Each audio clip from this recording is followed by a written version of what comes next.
একজন বুড়া মহিলা মাথার মধ্যে বাড়ি একটা বোঝা নিয়া সেও বাড়ি সাইরা পাহাড়ের দিকে রওনা দেয়।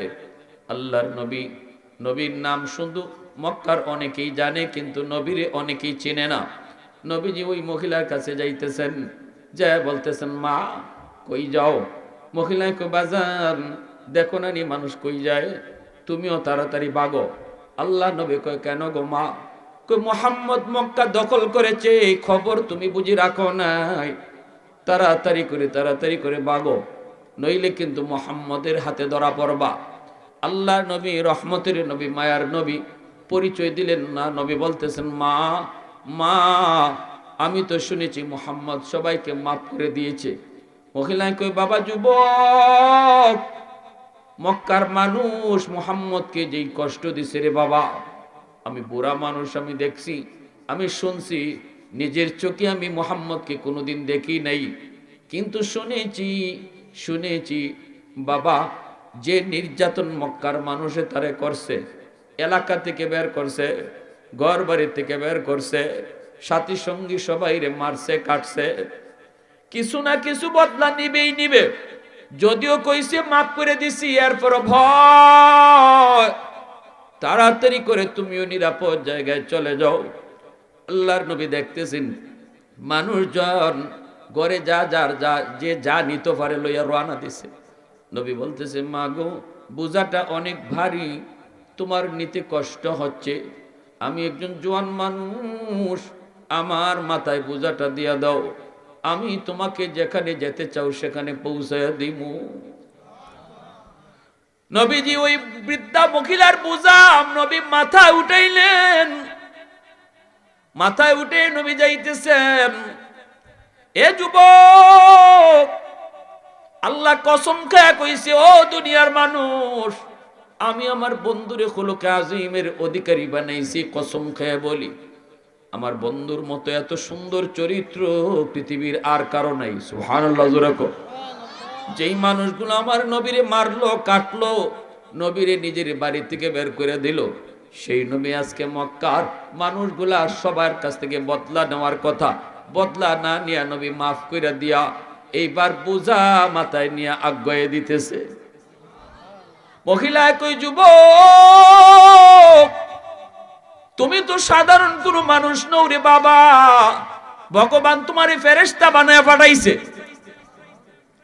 আল্লাহ নবীর পিছনে তাইকে মহিলা লম্বা লম্বা নবীর জন্য ভগবানের কাছে দোয়া করে।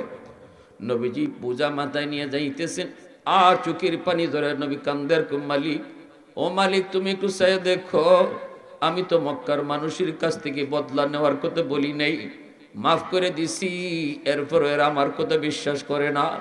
আল্লাহ কিয়ামতের মাঠে আমাকে এই ব্যাপারে তুমি কিছু জিগায়ও না, আমি কিন্তু বদলা নেই গো মালিক, দেখো কেন এরা আমার কথাকে বিশ্বাস করলো না।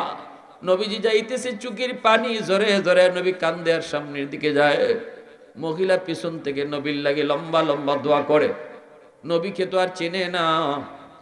পাহাড়ের কিনারায় যাই মহিলায় কয়, বাবা যুবক, এই জায়গায় বোঝাটা রেখে দাও, আর সামনে যাওয়া লাগবে না, এখানে আমি থাকবো। নবীজি বোঝাটা এখানে রাখলেন, রাইকে নবীজি চলে আসবেন। মহিলা নবীর মাথায় হাত বুলায়, চেহারার মধ্যে হাত বুলায়, বডিতে হাত বুলে আদর করে, বাবা যুবক, দোয়া করি ভগবানের কাছে তোমার আল্লাহ লম্বা হায়াত দিত। বাবা তুমি সাধারণ মানুষ নও, তুমি ভগবানের পক্ষ থেকে ফেরেশতা, তোমার মতো মানুষ আল্লাহর জমিনে হয় না। এই বইলা নবীর বিদায় দিতেছে। এবার কয়, বাবা যুবক, এই রাস্তা দিয়ে যাইও না, এই রাস্তা দিয়ে যাইও। নবী কয়, মাগো এই দিকে গেলে কি হবে? কয়, মুহাম্মদের সামনে পড়ার ভয় আছে, এই দিকে গেলে মুহাম্মদের সামনে পড়ার ভয় আছে। এই কথাটা বলতেই নবীজি আর চোখ বন্ধ করে রাখতে পারলেন না, আর মুখটা বন্ধ করে রাখতে পারলেন না। নবীজি চোখের পানিটা মুছে আর কয়, মা, মুহাম্মদ সম্পর্কে তোমার ধারণা কেমন? মহিলা কয়, বাবা যুবক, মুহাম্মদ অনেক কঠিন দিলের মানুষ, খালি মারে কাটে, অনেক শক্ত দিলের মানুষ। আল্লাহ নবী তখন বলেন, মা, মুহাম্মদ সম্পর্কে তোমার এমন ধারণা কেমনে জন্ম নিছে? কোনোদিন মুহাম্মদ রে দেখছনি? কয়, না বাজান, আমি কোনোদিন দেখি নাই। মুহাম্মদ সম্পর্কে এই ধারণা মানুষের কথা শুনিয়া নিছি। আবু জাহেলে কইছে উতবা সাহেব শুনাইতো। নবীজি তখন কই মাগো মানুষের কথা শুনিয়া মুহাম্মদকে আর চিনতে হবে না, এখন নিজের চোখে দেখিয়া মুহাম্মদরে চিনি লও। আমি সেই যুবক যে তোমার বোঝা মাথায় নিয়ে এখানে পৌঁছে দিছি, আমার নামই মুহাম্মদ।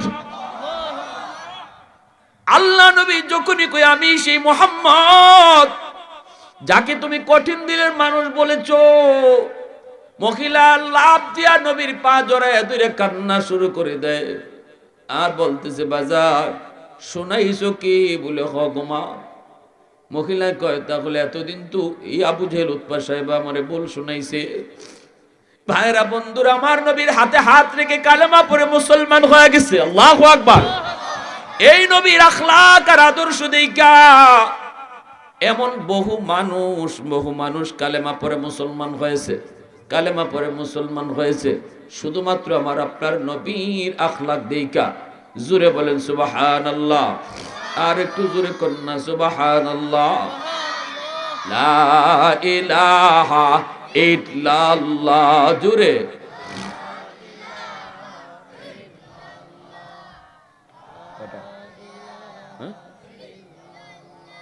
কয়টা পর্যন্ত?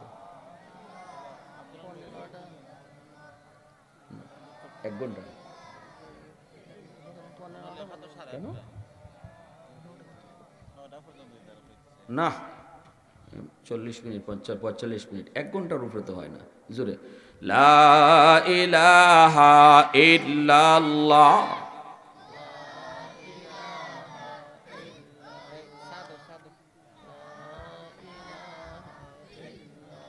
মোহাব্বতের সাথে লা ইলাহা ইল্লাল্লাহ পরের নটার দিকে নিয়ে আসো হুজুরে।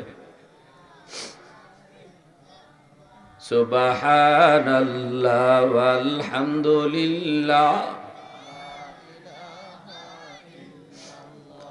সুবহানাল্লাহ ওয়ালহামদুলিল্লাহ, লা ইলাহা ইল্লাল্লাহ, লা ইলাহা ইল্লাল্লাহ, সুবহানাল্লাহ।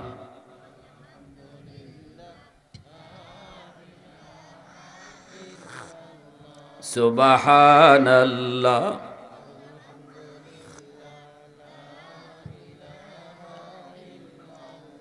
লা ইলাহা ইল্লাল্লাহ, মুহাম্মাদুর রাসূলুল্লাহ। জোরে সুরে বলি সাল্লাল্লাহু আলাইহি ওয়াসাল্লাম। তাহলে নবীর যে আখলাক, এই আখলাক আমাদের মাঝে আনা দরকার আছে না নেই? বউ যদি একটু দুষ কইরা লায়, শের উর্ফে শ্বাসের বই দিতেন নি? হ্যাঁ, নবীজির আখলাক হইল একটু ভুল যদি ওই জায়গা, তাইলে বদলা নেওয়ার নাই, মাফ কইরা দেওয়ান। মাফ কইরাও শেষ না, বরং তার লাগি আল্লাহর কাছে দোয়া করুন। সুবহানাল্লাহ বলে কয় না বাবা? বোঝা যায় নারায়ণপুরের হগলের ই আখলাক। আমরা হইলাম যে শেরের উপরে সোয়া শেরে বিশ্বাসী, ঠিক না নি? আমরা হইলাম শেরের উপরে সোয়া শেরের জাতি। আলহামদুলিল্লাহ, বদলা নিতাম না। বিবি সাহেব তরকারিতে একটু লবণ দিলাইছে, এটা হজম করতে পারলে কি লাভ হয়? একটা ঘটনা কইলে আমার ভাই আইসেন, এই ঘটনাটা কই শেষ দিতেছি।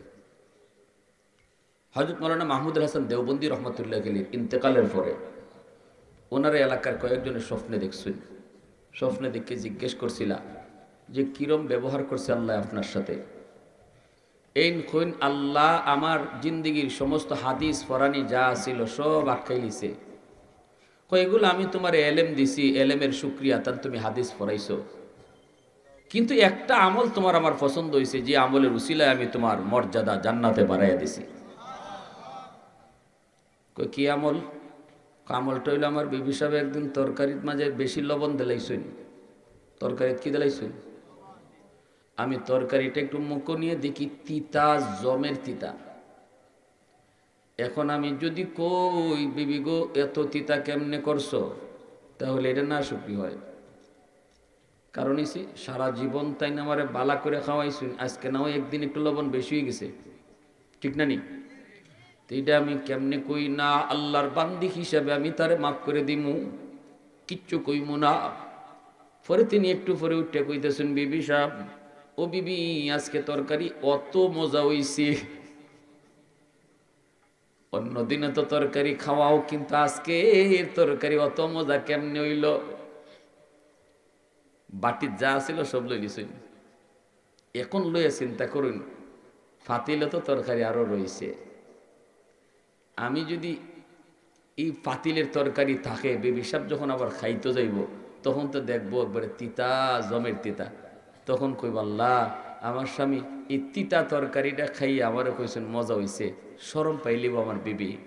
না, আমার বিবির এতটুকু শরম দেওয়া ঠিক হইতো না। তখন উনি কইছেন কি, বিবি যে মজা হইছে আজকের তরকারি আরো আসেনি।